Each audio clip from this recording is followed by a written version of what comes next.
Welcome to SEAASons. SEAASons stands for Southeast Asian American Sons. This is the show for exploring the experiences of Southeast Asian Americans through the lens of two Southeast Asian American sons. Hi everybody, this is Jason, and my co-host is... This is Yang Lor.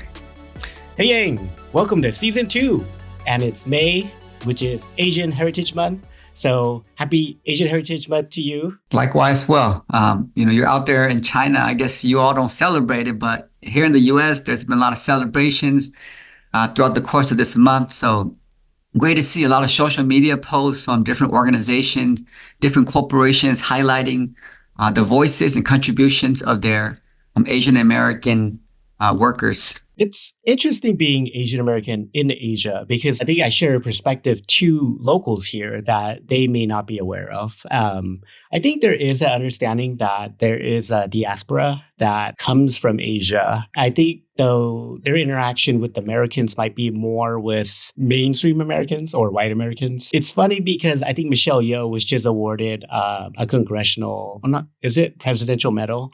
And it's funny because a lot of Asian Americans celebrate it, but it's like she's Malaysian. For me, it seems like there's a give and take. Like they want a lot of representation. So like as long as they're Asian, it's fine. But sometimes if it's controversial or something, they'll distance themselves. So there's a lot of picking and choosing of like who is and isn't part of the community. In America, being Asian is a big part of our identity because there's such low visibility of Asian Americans. But in other countries, like being Asian is not that big of a deal because people's nationality matters more. So even though Michelle might be ethnically Chinese, she's Malaysian. And so there's some division there as well. It's nice to get back together. So we restarted the show because we felt like it's a matter of continuing the conversation. So today, as we mentioned on our intro episode, we're going to turn the lens and the mic onto ourselves. So to start off, we just want to talk about our family history. We have a couple topics we want to share. We could start with life up until the end of high school. So in that regard, it's just our background. To start off, for me, my background is Cambodian, but I would say it's different than a Cambodian in Cambodia. So my parents came here as refugees in the early 80s. So I was the first to be born here. I'm from a family of, I guess, 8 total. So me and my youngest sisters were the first to be born in the U.S. And the difference we talk about with refugees and immigrants is that a lot of refugees have been forced out of their country. So it was through conflict or persecution. The hard part about being a refugee is you have to either figure out life in the U.S. on your own or whatever country you've gone to or limited resources. So you're not going to be in the same boat as an immigrant. But you do connect a lot. And there's a lot of similarities. It's just that you're not going to have a, let's say, safety net. Where I grew up was Modesto, California, and it's very agricultural. So a lot of people that were refugees worked in like more farming industry, and it's not a stable job. It's very laborious. It's seasonal, so you're not going to have a income that you can count on consistently. It's always going to be a matter of budget, and especially if you have a large family. And I think that's where I learned a lot how to hustle, really, because my mom, she was really good at getting side jobs and not even like working at places, but just using her own abilities to do things. So she was really good at sew together things for people or for companies, and then just kind of doing that. She also not only cooked for the family, but she could also make enough food or bake goods that no one else made and just sell it to vendors or shops, and then they resold it. So I mean, before gig culture was a thing, she was already doing it. So that's, I think, where I got some of that skills. And well, I definitely got it from her, but also the energy and ability. My family themselves, I guess they were all just figuring it out as they went along. So I'm the only boy in my family. And I think what that means for me is just that it's very a different kind of experience being an American and also being the only boy, so even though my family was rather large comparatively to American families, it's also isolating because if everyone's figuring it out, they're also dealing with personal things too. So there's not always a lot of ways you can express, especially if your parents don't speak the language. And I always compare it to like TV families. Like when you grow up, you watch all these TV families and they're always very open and sharing and loving and caring and all that, but at the same time they seem ideal. But when you have your reality family, it's always a little different. So you're almost like, why can't it be like that? But it's unrealistic what you see. So hopefully by talking about it allows, I think, for us too to kind of express anything that we might have felt, but also if anyone's listening, then how they might be able to relate to that. So that's kind of my background. And I don't know, any questions? Yeah. So, you grew up in Modesto. Was there a large Cambodian American population there?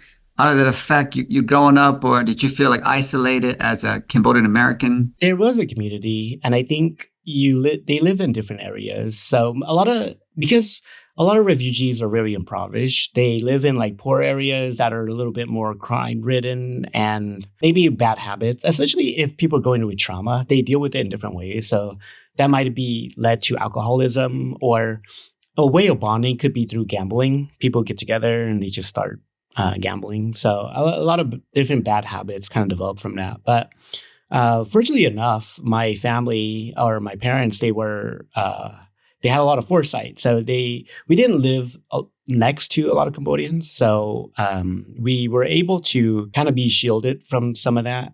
Although peers at school were from those communities too. So I think in school, I interacted with a lot of different refugees. So a lot of them were Viets or Hmong and Cambodian. So they were part of who made up the Asian population in Modesto, because there wasn't a large Chinese population, even though there were Chinese folks, but a lot of the Asian people that were my classmates or that white people at our schools interacted with would have been us. As you talk about your experience, I also see a lot of similarity as well.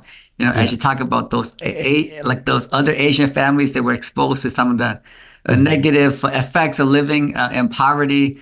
I feel like, I was one of those families where growing up in poverty, like some of the negative effects of it, I was exposed to it. And so my parents are Hmong refugees from Laos. So they fled from Laos into Thailand. And I was actually born in a Thai refugee camp. So I was born in 86 in a refugee camp. We lived there for 6 years before my family eventually resettled in Sacramento in 1992. But from my recollections, we could have come to the U.S. at a much earlier date. I think we were actually sponsored, or we received word that we were supposed to come to the U.S. many years before 1992. But there were a lot of misinformation at that time. I think one of the misinformation was about the possibility that people could come here and get killed and become part of the, food in cans. We ate a lot of sardines in the camp. And so there was a lot of fear that if you go to America, these things were going to happen to you. And you're going to end up in as canned food. And there's a lot of misinformation. And so my father actually decided not to come to the U.S. Much earlier on. And so we came in 92 when they were closing the refugee camp. So essentially, he was forced to come to the U.S. because otherwise there's nowhere to go. So you had to come to the U.S. And so that's how we arrived in the U.S. And so I grew up in Sacramento, California. I was there up until I finished high school. And, some of the things that are significant in shaping my experiences growing up in poverty, as you mentioned, Jason, I also grew up in a large family as well. I have 9 siblings. So in total, my parents had 10 children, 5 boys and 5 sons. So I was not isolated as you are, as being the only son. And so 5 boys and 5 sons. And so we grew up in poverty. And everyone else around us was pretty much in poverty as well. But even then, you kind of notice that, my family to some extent was a little bit worse off than other families to some extent. What I remember most was a lot of Hmong families got welfare, including my family. And so with the food stamps that people received, we were able to slaughter a pig at the beginning of the month. And so most Hmong families take this route where they would go to a slaughterhouse, kill a pig, and they would last them the whole month. But the issue with that is you pretty much just eat pork for the rest of the month. And we didn't get a chance to really buy American food. But fortunately, we had access to food banks. And so that's where I got my taste of American food. We were able to go to food banks, I think every other week and get bread, get just American food. And that's where we get our American food from. So that's something that I remember quite a bit about just growing up in poverty. And just during Christmas, my mom would be able to go to the Salvation Army and get gifts for us. And so that was just life growing up in poverty. But as I mentioned, everyone else was in poverty as well. And so sometimes it's hard to know how different you are. But I did recognize that, my parents, being that my father had no relatives in America, we were a little bit worse off in that, it was hard to depend on other people when, you aren't part of the same family. So so I think for me, like poverty was a big part of my experience. And it really shaped me. And I think for a lot of us refugee kids, we want to get out of poverty. And that was the motivation for us to go to college. I think another big thing for me that really shaped my path to where I am today is the gang violence that I experienced, not directly, but that I saw happening around me in the 90s. So in the 90s, there's a lot of, Southeast Asian gang violence throughout America, especially in Sacramento and Fresno. And my family was directly involved. One of my older brother, now he's back in Sacramento and everything's all good. But back in the day, he was part of a rival neighborhood gang. And so during my oldest sister's wedding, he was actually shot at. And so that incident forced him to relocate to Wisconsin to live with my aunt for several years. And that had a big impact on me. And that many of my friends from elementary schools their older brothers were part of the rival gang. And so I would typically go to play at our elementary school. After school, we would go play soccer or basketball. And the one thing I vividly remember was just a lot of the older brothers harassing me, asking me about where's my brother, and things like that. And so I got I think at that young age, I decided for myself that I didn't want to be part of this space. And so I made a conscious effort to be in these spaces where people were asking me about my brother and things like that. And so I feel like that really helped my trajectory. But if it wasn't for the GATE program, so from elementary when you go to middle school, your teachers can recommend you for the GATE program. This is the Gifted and Talented Education Program. And so I think I put a lot of work and effort into, 5th and 6th grade because of trying to, keep myself away from kind of just being involved with gangs and things like that. And so my teacher actually recommended me for GATE. And so when I got to middle school, I stopped hanging out with, the kids in my neighborhood. And I got a chance to hang out with other Hmong American kids from other neighborhoods that were more invested in education. And so because of that program, I was on a track to go to college. And so I think the GATE program really helped me to stay focused, but also helped me to identify a future that was going to help me to be successful. And so as I think about my own experiences, growing up in poverty, dealing with gang violence, and then being part of this GATE program, these are significant things that really shaped my experience and helped me to where I am today. Shout out to GATE. Nice. One question to follow up on that. As a sociologist today, or maybe as a parent or an adult, how do you feel like you can identify those problems and then maybe address them for people in your position now? Yeah, I think the first thing is really about, role models. And when you lack positive role models, that you need resources for activities so that kids don't have to be involved in the same thing that the older siblings are involved in. And one thing I like to talk about is how relations or ties. If you grow up in a high poverty area where the role models aren't often the most successful people, it's great to not have those strong ties because that enables you to kind of be your own person. And I see this happening a lot as well.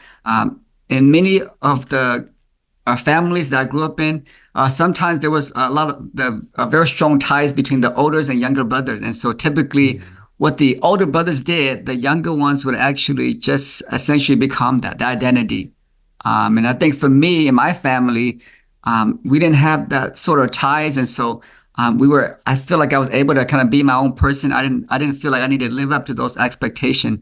And so I would say, as we think about addressing gang violence and things like that, how do we help the younger generations of kids find positive role models? And then second of all, how do we get them to activities where they can find a place where they belong that doesn't involve being part of a gang?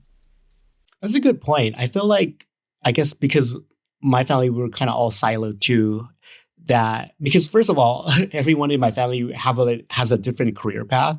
So I feel like some families are a little bit more concentrated in certain fields. So maybe whatever the father did is what maybe some of the children do, and then everyone else kind of follows. But for us, we all had different interests, and it might be similar to that experience. So I don't know if it's a sociological thing where if you're not too bonded, you figure it out for yourself, or you follow kind of where your intuition leads you. But I guess to also help explain some pivotal moments in my childhood to lead me to where I'm at, I think two things do stand out. One was, I think my parents, because they were new here, they were very paranoid about just how things function. And because they had no familiarity with the country, their default was just to be overprotective. So being at home was always very restrictive. Especially if you're here in the US, because everyone talks about freedom and liberty, and then you're watching all these shows where everyone just has freedom to do all these things. But then like you live in a house that's just like, oh, after school, you're home.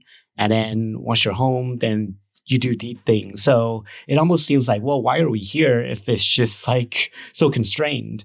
So I always searched for freedom or looked for abilities to be out and do things. So for me to do that was a matter of doing well in school. I remember very distinctly in freshman year in high school that if I want a way out of a small town like Modesto, then I needed to use education as my leverage. So from then on, I started doing better in school because my motivation was to get out of the constrained household, but also out of the restrictive town.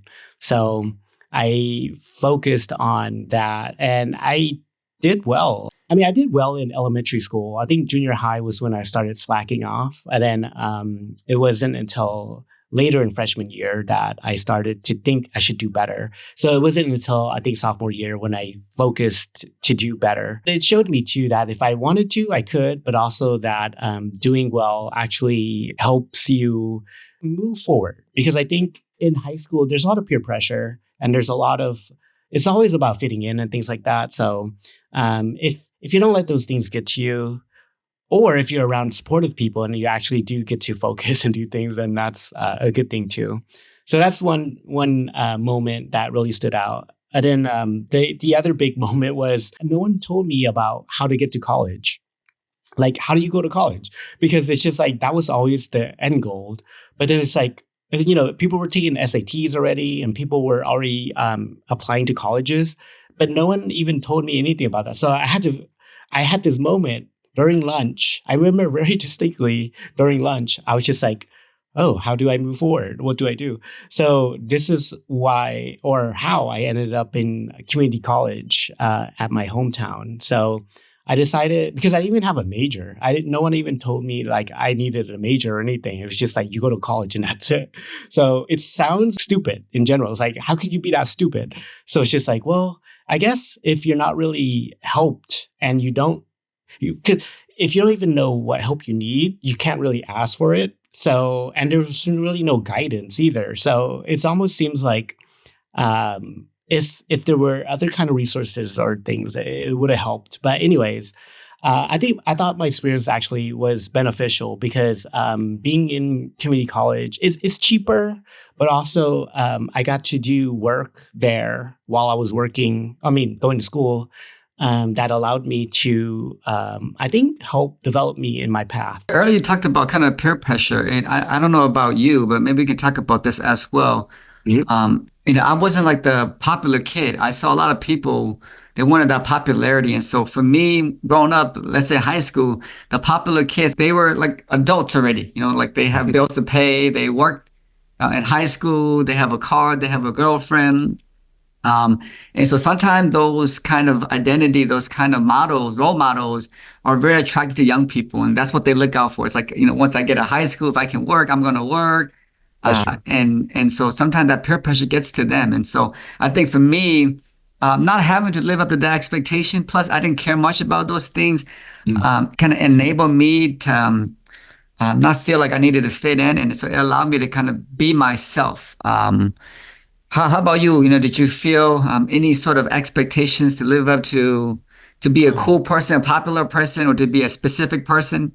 My family had like this close family friend that I liked a lot. And I kind of identified with him to a degree, but he was kind of a bad influence, honestly, because he was like in a gang and he didn't really prioritize things, got married early with a kid and all this. And then I think growing up, it was kind of nice to see someone kind of live a different life because you're like, oh man, the possibilities.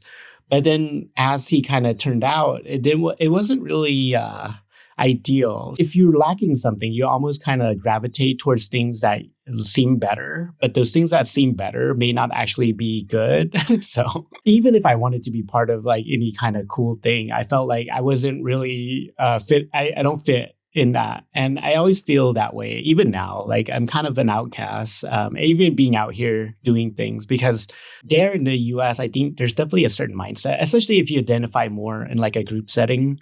I don't know if this is like a socialist, I mean, not socialist, but sociology kind of thing. But the idea that if you're going to want to be included, you have to kind of sacrifice part of you, or you have to identify a little bit more with the group, like a group identity. So if you have more of a group identity and that's how you identify, then maybe that's gonna change your mindset.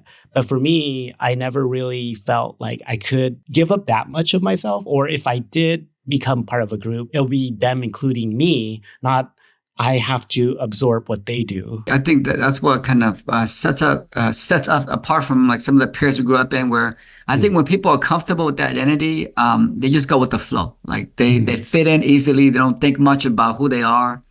And it's just the fact that we're talking about identity. I feel like even for me, I feel like I've always been on the outside looking in. And so when you're on the outside looking in, you tend to be more observant. Whereas I think for a lot of people, they go with the flow. And so that means that they're comfortable with who they are. They're comfortable with their environment. They're comfortable with the groups of people they're part of. They're comfortable with the expectations other people put upon them. And so, for other people where you have identity crisis, that can actually be a good thing. People often think about crisis as a bad thing where you're not sure who you are. But, for us being Southeast Asian Americans and growing up in poverty where the options weren't that great, it's nice to have an identity crisis, to really think about, is this the life I want for myself? If not, then who am I? Like, what should I do? And I do think that sometimes in life, as you talked about not receiving support as you navigate college, sometimes we don't know what we want, but we know what we don't want. And that's just as good. Like, you don't want the life that you've been exposed to. You want something different. You don't know exactly what it is or how to get there, but you wanted to try, experiment. I feel like that's really the essence of the refugee experience, is that what you currently have is not good enough. Like, life back in Laos or Cambodia, it's not good. And so you don't know what the future holds, but you have hope that by engaging these actions that things will turn out better. I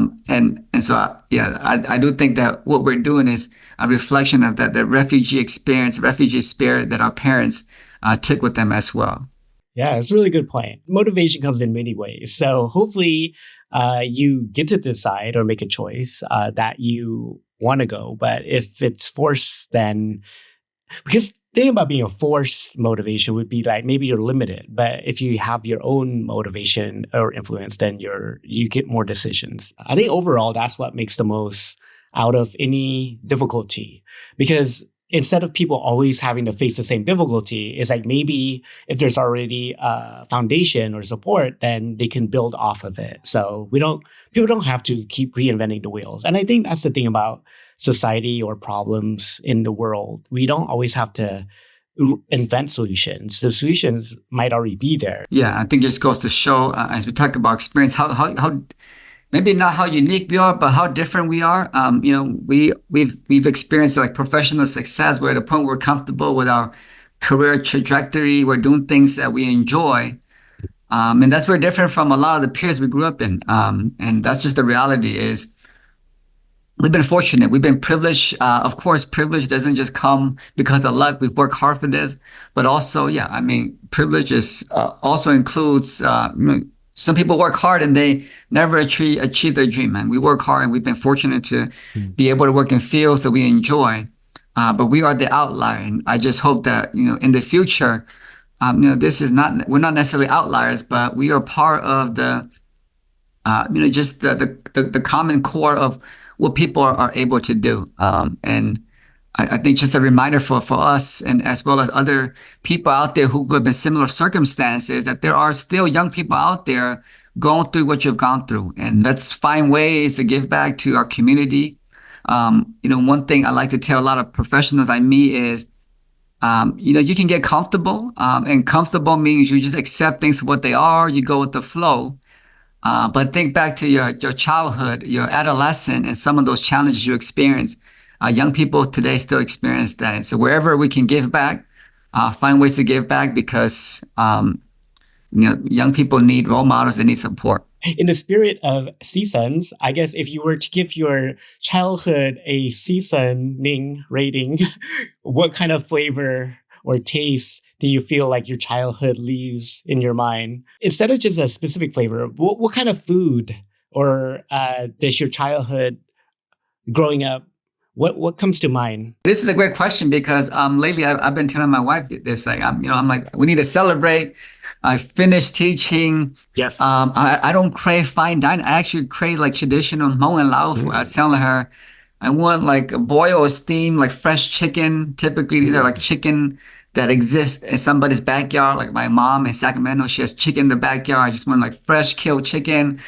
I want some sticky rice. I want some lap. These are things that I crave. And it reminds me of my childhood, because that's the food you grew up in, and it's comfort food. It's not fine dining. It's just like, I just want to just taste something that makes me feel good. And so, it's the things that you grew up with, and it's essentially your mom's cooking. And so that's what I'm talking about. Me, childhood food, I think my mom was, there's a dessert called nomagao. And what it is kind of like a sugar steamed with color, and then you top it off with coconut. Yeah, I'm thinking of it just because I feel like that's something she made and sold, but she made it so much sometimes we didn't want it. But I think about it because it's just like, oh yeah, not a lot of people necessarily make it, and it was something that she was good at, that was around, and it reminds me of her. That wraps up our first episode of season number 2. Of course, we had an introduction episode for season number 2 as well, but this is our first episode where we talk about our experiences growing up in America. And our episode number 2 is going to be our college experiences, where we also talk about significant moments or experiences that shape our identity. I think both of us have very formative experiences during our undergrad years that influence who we are, and the kind of work that we do today, and our focus on Asian American, but also our focus on Southeast Asian American as well. We'll look forward to it. See you next time.